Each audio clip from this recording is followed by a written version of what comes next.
Êxodo capítulo 17, a partir do verso de número 8. Acompanhe aí na tela. Então veio Amaleque e pelejou contra Israel em Refidim, pelo que disse Moisés a Josué: escolhe-nos homens e sai a peleja contra Amaleque. Amanhã eu estarei no cume do outeiro e a vara de Deus estará na minha mão. E fez Josué como Moisés lhe dissera, pelejando contra Amaleque. Mas Moisés, Arão e Ur subiram ao cume do outeiro. E acontecia que quando Moisés levantava sua mão, Israel prevalecia. Mas quando ele abaixava sua mão, Amaleque prevalecia. Porém as mãos de Moisés eram pesadas. Por isso tomaram uma pedra e a puseram debaixo dele para assentar-se sobre ela.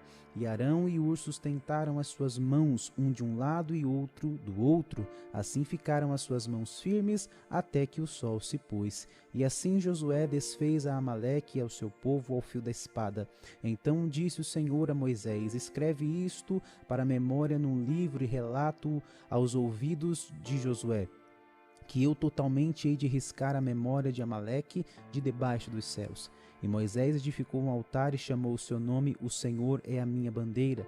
E disse: porquanto jurou o Senhor, haverá guerra do Senhor contra Amaleque de geração em geração. Essa palavra ela é interessante porque ela nos mostra, ela revela um dos grandes motivos de nós cristãos fazermos este gesto aqui, o gesto de levantar as nossas mãos em intercessão. De onde vem isso? Tudo tem uma origem. Então nós cremos pela fé que quando nós levantamos as nossas mãos em intercessão, quando nós levantamos as nossas mãos crendo que Deus pode fazer coisas extraordinárias, nós cremos que coisas extraordinárias podem acontecer. A gente vê uma passagem muito interessante ali em Atos capítulo 12, a partir do versículo 4, que fala que enquanto Pedro estava ali na prisão, sendo guardado na prisão, a igreja fazia contínua oração, ou seja, isso é uma espécie de intercessão. Não quer dizer que eles estavam falando sem parar, coisas sem nexo, mas eles estavam crendo que Deus a qualquer momento poderia intervir se assim fosse da sua vontade. E nós cremos também que quando nós intercedemos, Deus pode intervir segundo a sua vontade. Mas sobre esta palavra eu quero deixar algumas coisas em evidência aqui para você. O texto bíblico diz que quando Moisés levantava as suas mãos, o povo de Israel prevalecia na batalha. E quando ele abaixava as suas mãos, o povo perecia. Eu quero dizer para você que é exatamente desta maneira que acontece nas nossas vidas. Quando nós paramos de interceder pela nossa casa, quando nós paramos de interceder pela nossa família, quando nós paramos de interceder pela nossa vida espiritual, nós começamos a perecer na batalha. Por isso que a Bíblia fala: orai, mas orai sem cessar, orai sem limites. A oração, ela não pode parar.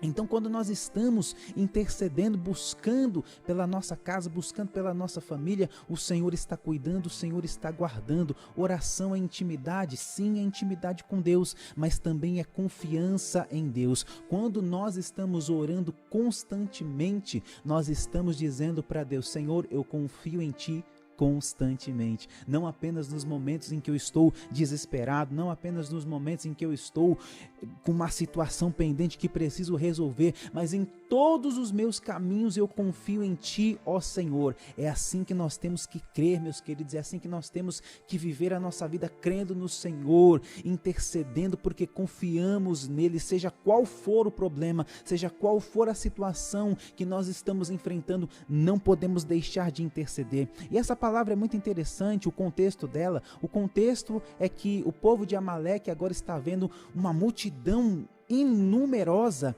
caminhando pelo deserto, cheio de ouro, prata e bronze, ou seja, eles estavam ricos. Então esses amalequitas, como eles eram acostumados a andar pelo deserto, eles começam a sondar o povo de Israel ali no deserto, já com a intenção de saquear. Então ali havia alguns homens que, embora valentes, eles não sabiam lutar, eles não conheciam táticas de guerra. Então, ali rapidamente eles tiveram que se preparar para a batalha.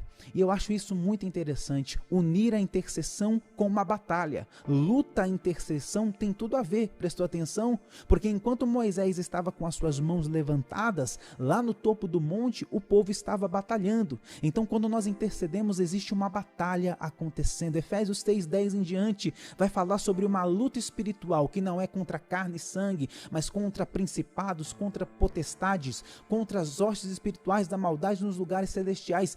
Existe uma guerra sendo travada. E olha só que interessante, o povo de Amaleque, ele queria roubar justamente os tesouros que o povo de Israel estava portando. Ei, as hostes espirituais da maldade, elas querem exatamente roubar o tesouro que eu e você estamos portando. Que tesouro é esse? A alegria do Espírito Santo. Sempre eles estão lançando pratos, lançando setas para que a gente possa cair, para que a gente possa abandonar a fé, mas existe um Deus que está pelejando do nosso lado, e assim como foi com Moisés, quando nós estamos com as nossas mãos levantadas, nós estaremos vencendo a peleja, estaremos vencendo a batalha em nome de Jesus. E para fechar essa palavra, para fechar esse raciocínio, no final do texto vai dizer que Moisés, ele edifica um altar ao Senhor, e neste altar ele dá um nome para o altar, ele coloca o nome de o Senhor é a minha bandeira. Olha só que interessante, o Senhor é a minha bandeira. Eu quero compartilhar com você esse contexto aqui para a gente fechar.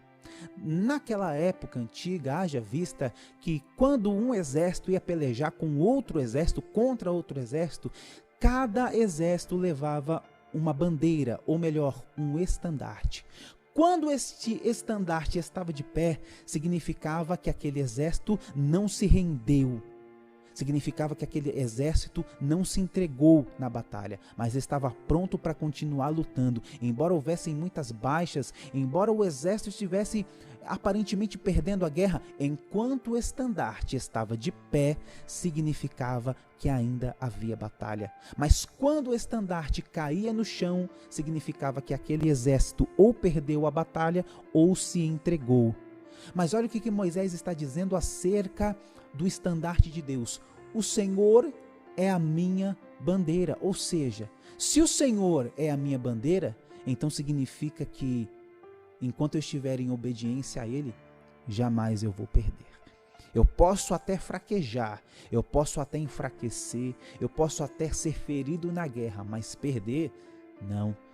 Deus promete para o povo de Israel sobre as bênçãos lançadas no Monte Gerizim, que enquanto eles fossem obedientes, que enquanto eles fossem tementes a Deus, os caminhos deles seriam prósperos. E esta promessa é lançada a nós também. Quando nós fazemos a vontade do Senhor, quando nós estamos no centro da vontade do Senhor, nós somos prósperos em todos os caminhos da nossa vida.